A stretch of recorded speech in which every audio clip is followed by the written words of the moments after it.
우리 지난주까지 십계명의 말씀을 한 10주간에 걸쳐서 살펴봤어요. 그리고 이번 주부터 이제 22년의 마지막 예배인 성탄절까지 다시 오심에 대하여서 말씀을 나누고자 합니다. 이제 남은 3주의 예배를 통해서 그리스도인의 삶에 대해서 우리가 함께 더 생각해보고 또 우리 인생의 모든 순간이 하나님과 함께하는 은혜의 시간들로 나아가는 귀한 예배 시간 되기를 간절히 소망합니다. 시간을 돈으로 산다 라는 말 많이 들어보셨죠? 네, 요즘 같은 현대사회에는 이 말이 너무 와닿는 것 같아요. 하루가 다르게 빠르게 변화하는 시대에서 시간이 그만큼 중요하다라는 이야기겠죠.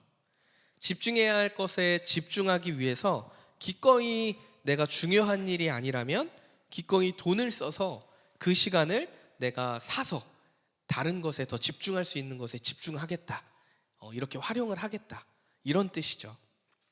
이 말이 너무나 많이 동의가 됩니다.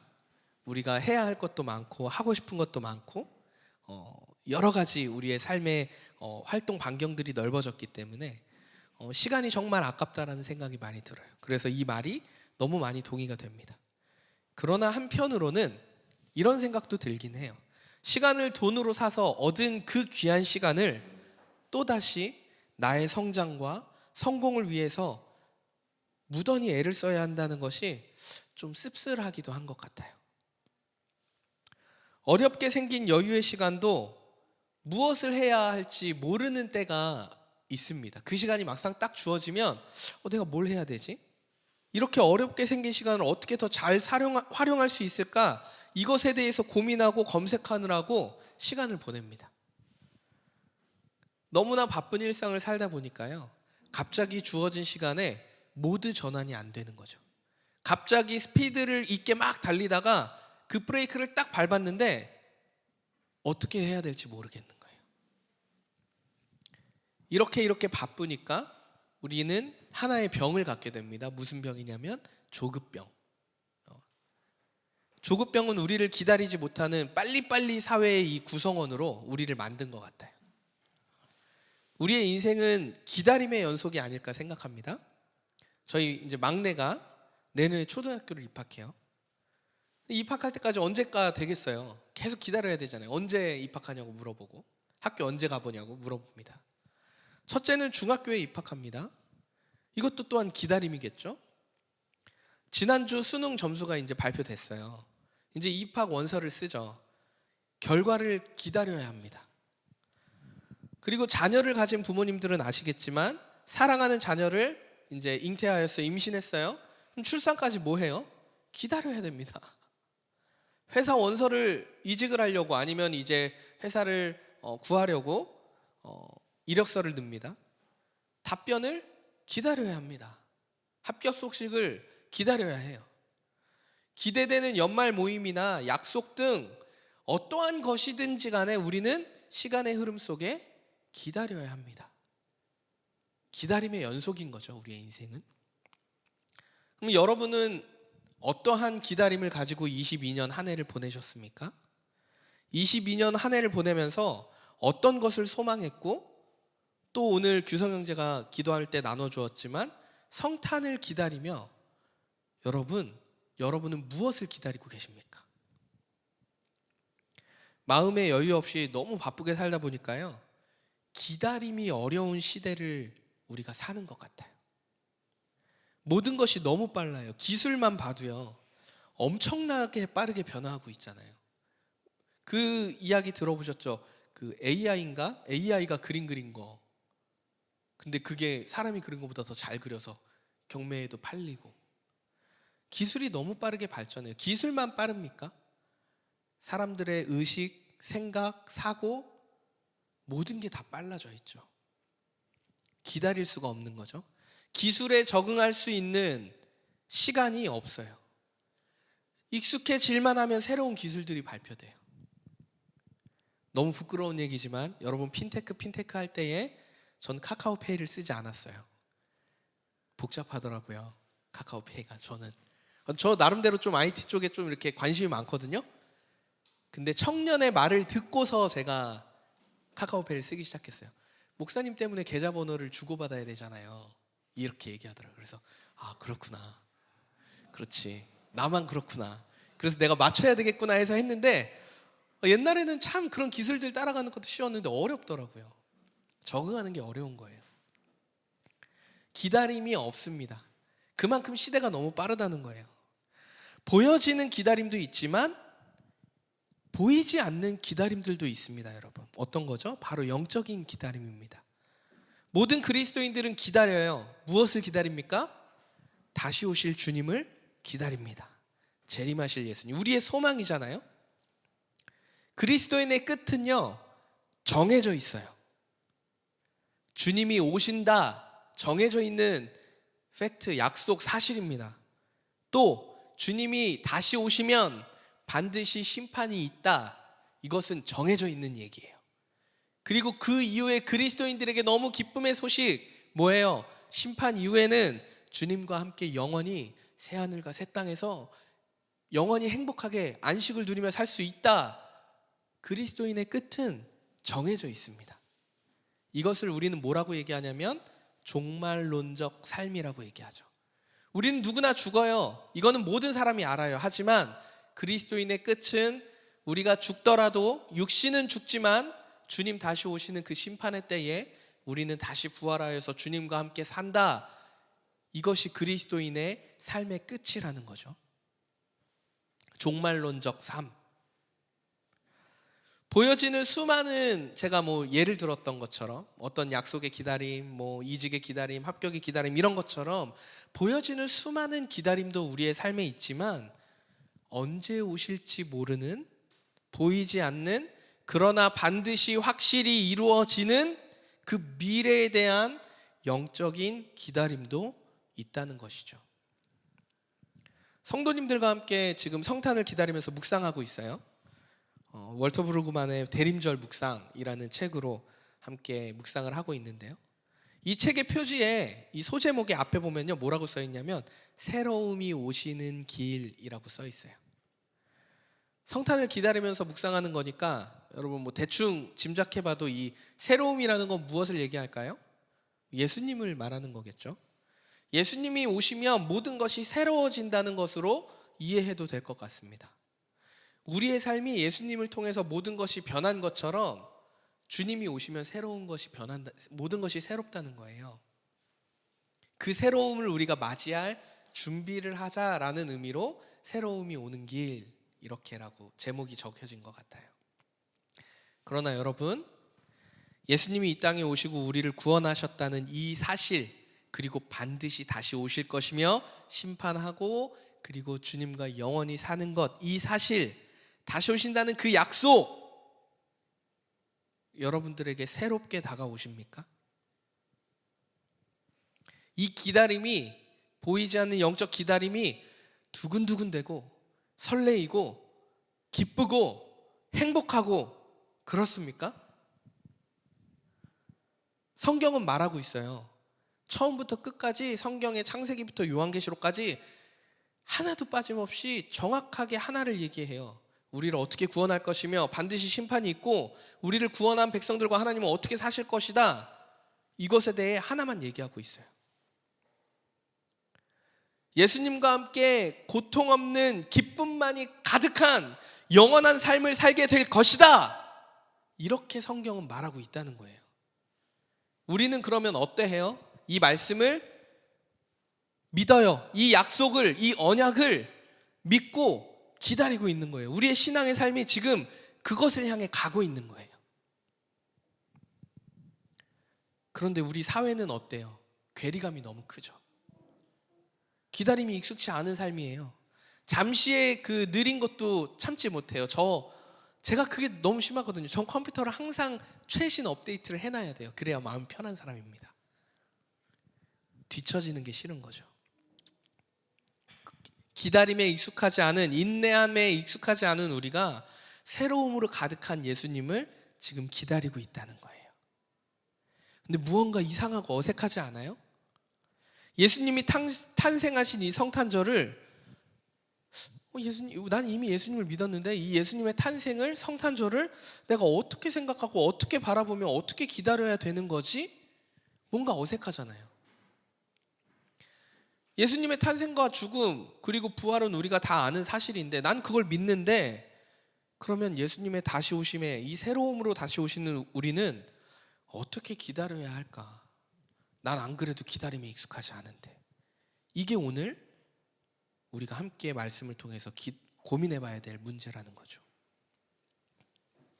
여러분, 신앙의 삶, 기다림의 삶, 믿음의 삶은요, 우리의 스탠스, 무게 중심이 어디에 있는지가 매우 중요합니다.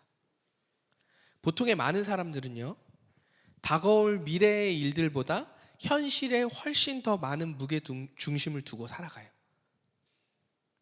현실의 노력과 성공 여하에 따라서 나의 미래가 바뀔 수 있다라고 생각합니다. 일정 부분 맞는 말이죠. 내가 더 열심히 노력해서 돈을 더 많이 벌면 나의 환경이 좀 바뀔 수 있겠죠.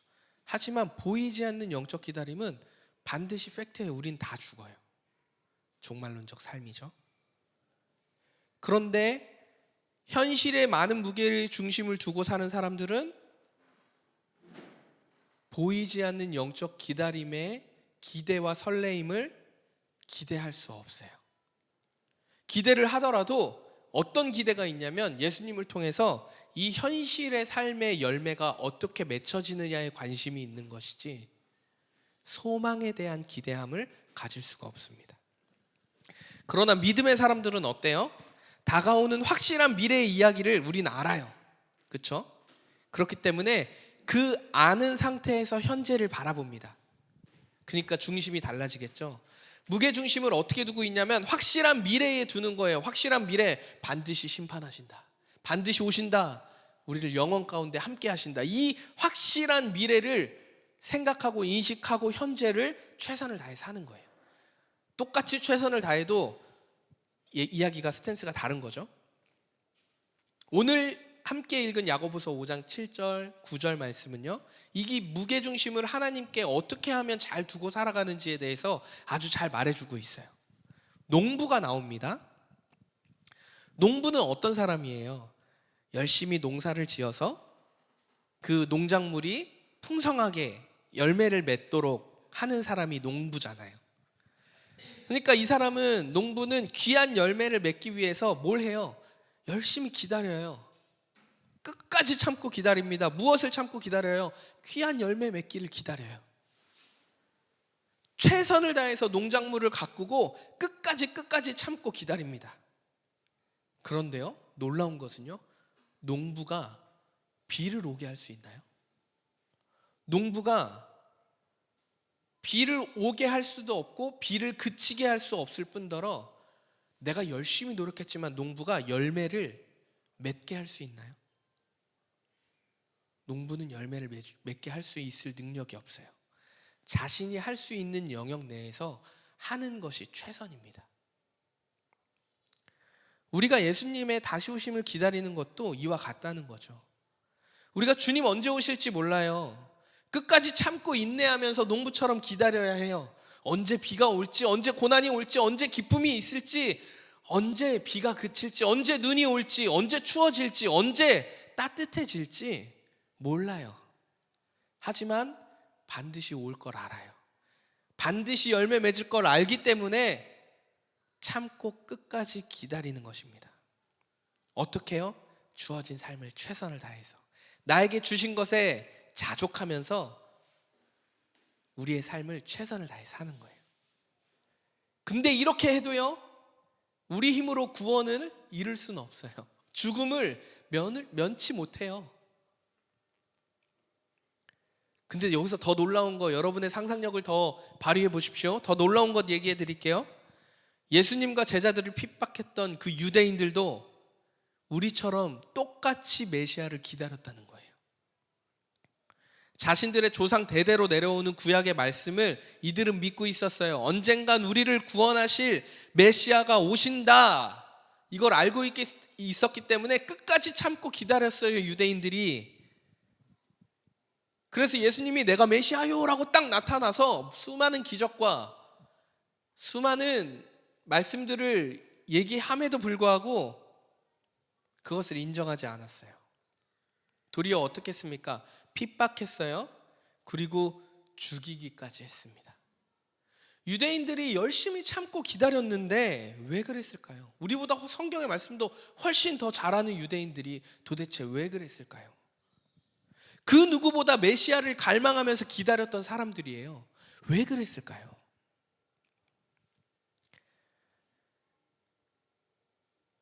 분명히 오실 메시아가 내가 생각한 때에 내가 원하는 방식으로 와야 한다고 생각했기 때문이에요. 기다림은요, 반드시 믿음과 신뢰와 약속을 가지고 기다려야 해요. 믿음, 신뢰, 약속이 없는 기다림은요, 나의 욕망을 채우기 위한 기다림이죠. 그냥 그 열매를 내가 그냥 먹는 것에 집중하는 거예요. 유대인들은 자신들의 생각과 방법으로 기다린 것이죠. 입맛에 맞지 않으니까 예수님을 메시아로 인정할 수 없었던 거예요. 우리가 생각했던 유대인들의 메시아는 유대인의 왕으로서 오셔야 됐거든요.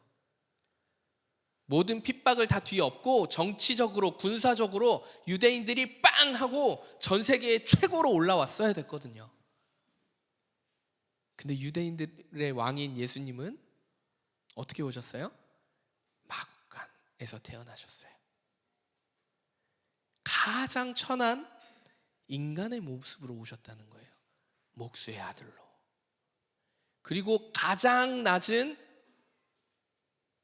곳에 임하셔서 십자가에 달려 죽으셨다라는 거죠.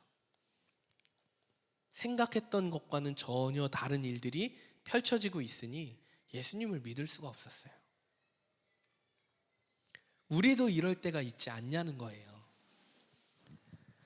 보여지는 현실을 열심히 살지만 열매 맺게 하시는 분이 하나님이라는 것을 알고 있음에도 불구하고요, 내가 생각하는 방법, 내가 생각하는 때를 정해놓고 바라고 있다는 거예요. 그렇게 되지 않았을 때 우리가 어떻게 해요? 실망해요. 그리고 원망하는 말이 막 입에서 막 터져 나옵니다. 저도 그래요. 저도. 우리에게 힘이 되는 말씀, 갈라디아서 6장 9절 말씀 읽어드릴게요. 우리가 선을 행하되 낙심하지 말지니 포기하지 아니하면 때가 이름에 거두리라. 우리가 선을 행하되 낙심하지 말지니 포기하지 아니하면 때가 이름에 반드시 거두리라. 아멘. 사랑하는 성도 여러분, 다시 오실 주님을 다시 한 번 더 신뢰하면서 믿음으로 사는 인생 되기를 소망합니다. 하나님의 뜻을 분별하면서 최선을 다하는 삶을 살되 잘 안 풀릴 때 있잖아요. 그리고 내 힘만으로 안 되는 그 먹고 사는 문제가 너무 힘들잖아요. 이 시대는 내가 그냥 노동력만으로는 살 수 없는 시대가 돼버렸잖아요. 그래도 낙심하지 마십시오. 예수 믿기를 포기하지 마십시오. 끝까지 참으면 종말론적 삶, 반드시 이루어지는 그 미래의 일에, 하나님의 때에 반드시 귀한 열매 맺게 되는 줄 믿습니다. 아멘. 이 기다림은요, 우리가 일방적으로 우리만 열심히 기다려야 하는 것이 아니에요. 이 기다림을 통해서 하나님께서는 이 기다림이라는 시간 안에 무엇을 우리에게 주시냐면 우리의 인격과 성품이 다듬어질 수 있는 기회를 주시는 거죠. 이 기다림의 여정 가운데 우리는 무엇을 배우냐면 말씀을 배우고요, 하나님을 신뢰하는 법을 배우고요, 하나님의 약속이 이루어지는 것을 경험하게 됩니다. 하나님의 인도하심을 경험하게 됩니다. 한마디로 믿음의 사람들에게 있어서 기다림이란 무엇이냐? 성숙함으로 나아가는 길이라는 거예요.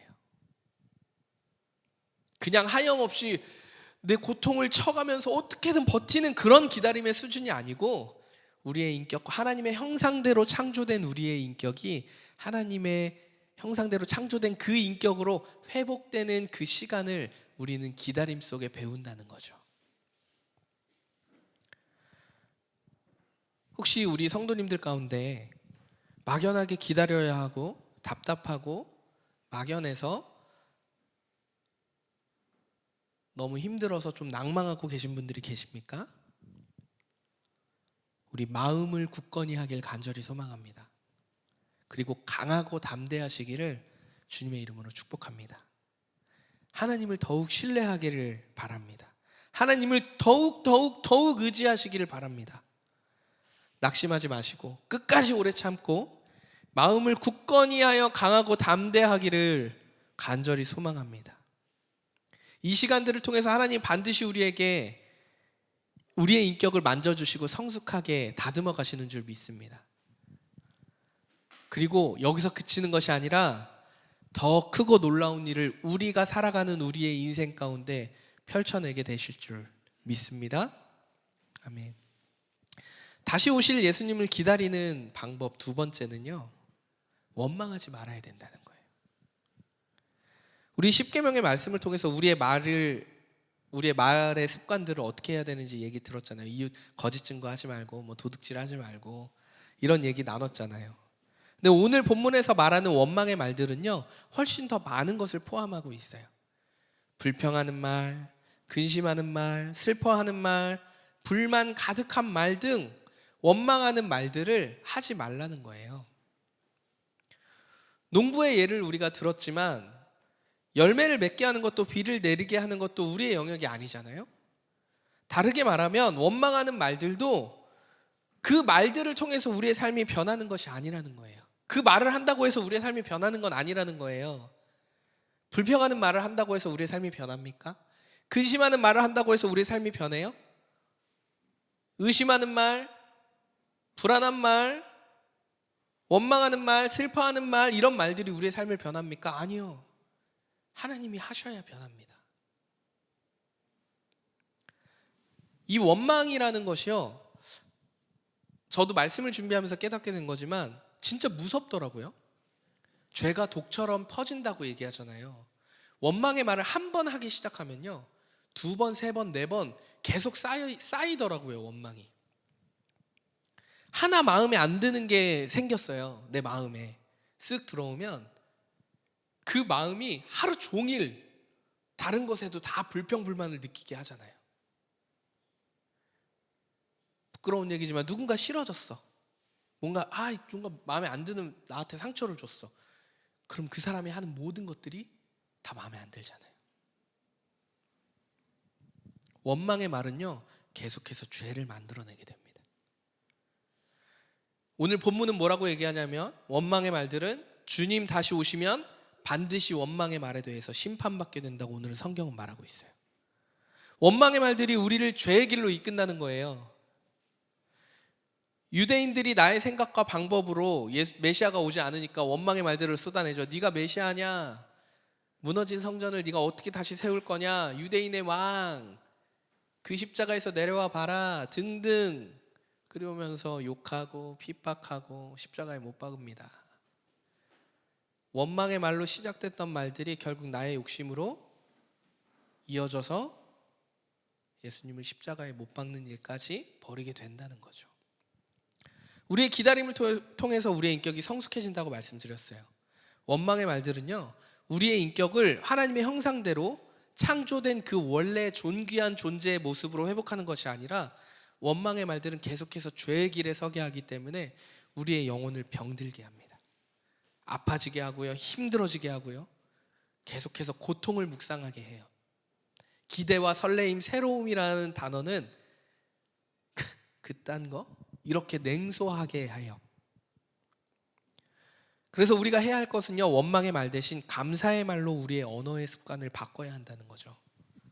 불평, 불만의 말들도 우리의 삶의 습관이 돼요. 자꾸 하다 보면 오랜 시간 불평과 불만의 말로 형성된 습관이 있다면 우리가 지금부터라도 멈춰야 해요. 자꾸 훈련해 봐야 합니다. 그래서 근심의 말, 불평의 말, 이런 말들이 아니라 감사의 말, 기대하는 말, 설레이는 말, 소망의 말들, 사랑의 말들로 이런 습관으로 자꾸 바꾸어 나가야 합니다. 그런데 이럴 수는 있죠. 너무 힘들어서 상처받아서 내 마음이 너무 무거워. 근데 이 힘들고 어려운 상황을 그냥 모른 척 꿀꺽 삼키고 눈물을 머금고 이렇게 참으라는 얘기가 아니에요. 함께 위로해 줄 수 있고 나눌 수 있는 공동체를 통해서 위로받고 격려받을 수 있어요. 그때는 나눔을 통해서 나누는 거죠. 오직 나밖에 모르는 나의 욕심과 이기에서 비롯된 그 원망의 말들을 조심하라는 거지, 나에게 어려운 일, 힘든 일이 있을 때 그걸 나누지 말란 얘기는 아니라는 거죠. 자, 말씀을 좀 정리해 볼까요? 우리 마음을 굳건히 하여서 끝까지 오래 참고 원망의 말 대신 하나님을 기대하고 감사하는 말들로 바꾸는 우리 모든 올디너리 성도님들 되시기를 그리스도의 이름으로 축원합니다.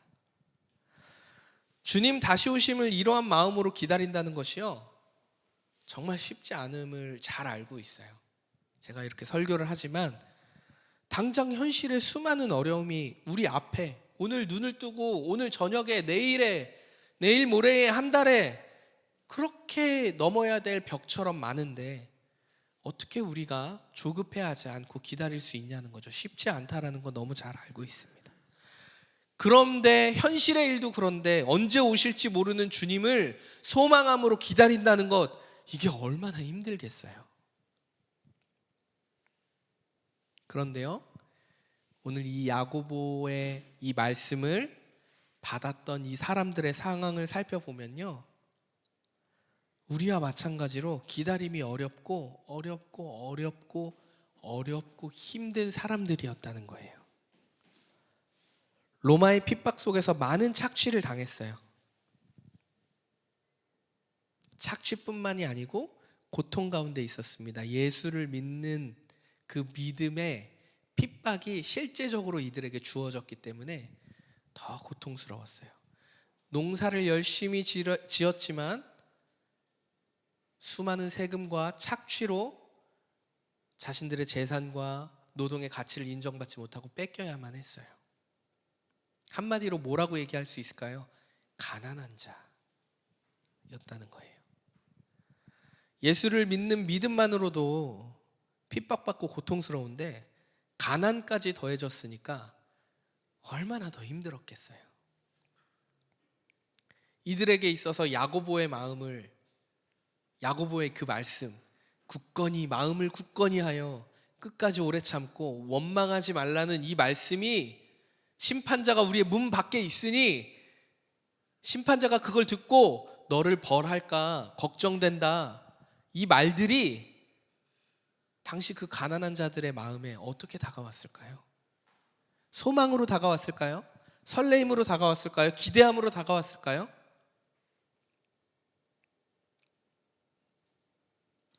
우리를 한번 돌아볼까요? 우리가 당시 성도들처럼 핍박 가운데 있거나 또는 먹고 사는 것 여전히 힘들지만 못 먹진 않잖아요. 물론 그 현실적인 의식주의 문제들이 당시 그 사회에 있는 사람들보다 고통은 덜할지 모르지만 우리도 오늘 역시 이 말씀이 마음에 깊이 와닿지 않을 수도 있겠다라는 생각을 했어요.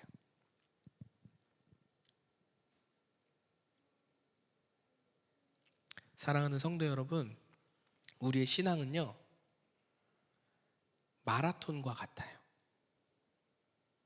숨이 턱까지 차올라서 당장이라도 토를 할 것 같고 당장이라도 포기하고 싶은 순간이 우리 삶에 계속 찾아옵니다. 물 한 모금만 마시면 조금 더 달릴 수 있을 것 같은데 그 반환점에 보이지 않는 거예요. 물을 먹을 수 있는 반환점이 보이지 않는, 한참 멀게만 느껴지는 그런 때가 있습니다. 그런데 정말 중요한 것은요, 우리가 포기하지 않으면 반드시 완주한다는 거죠. 끝은 반드시 있다는 거예요. 그러니 하나님의 약속을 굳게 붙들고 마음을 굳건히 하여서 하나님의 길을 따라가는 우리 모두가 되기를 간절히 소망합니다. 분명히 기다림은 힘들어요. 그리고 현실은 무겁게 우리를 짓누릅니다.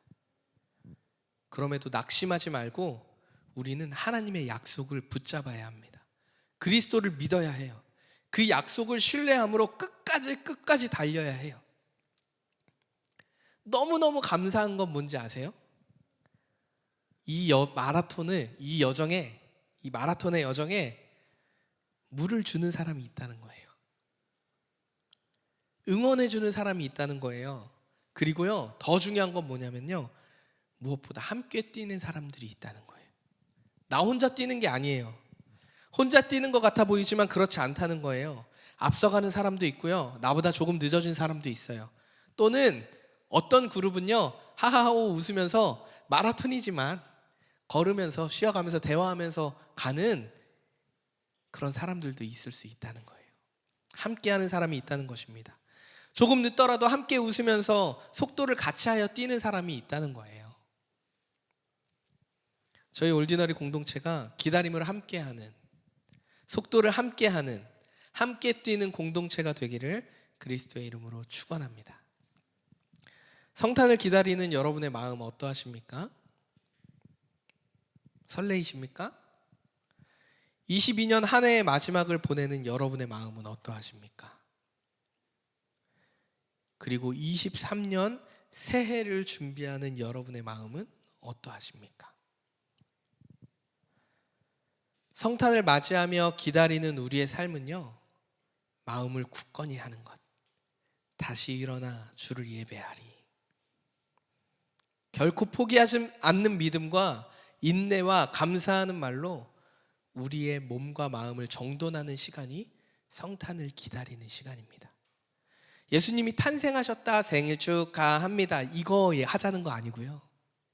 다시 오실 주님이 어떠한 분인지 우리가 다시 한번 생각해 보면서 그 약속을 생각하면서 우리의 몸과 마음과 그 약속을 붙들고 있는지 다시 한번 나의 생각과 마음을 정돈하는 것이 성탄을 기다리는 기다림입니다. 22년을 마무리하는 것도 마찬가지입니다. 한 해 동안 하나님이 나를 어떻게 인도하셨는지 생각해보고 정돈하고 22년을 잘 보내는 것. 그래, 내가 이것은 너무 하나님 안에 성장했고 이것은 내가 하나님 없이 나의 의로 열심히 했던 것 같아 라고 그대로 있는 그대로 받고 잘 보내주는 것. 그리고 24년은 다시 한번 하나님 주시는 말씀에 힘을 갖고 새롭게 살아보고자, 하나님 뜻대로 살아보고자 애쓰는 것, 이것을 정돈하고 정리하는 시간이 우리에게 필요하다는 거죠. 저를 비롯하여 올디너리 모든 성도님들의 삶에 성령의 은혜로 가득하여서 귀한 열매를 맺고 하나님의 살아계심을 나타내는 우리 모두의 삶이 되기를 그리스도의 이름으로 축원합니다. 아멘.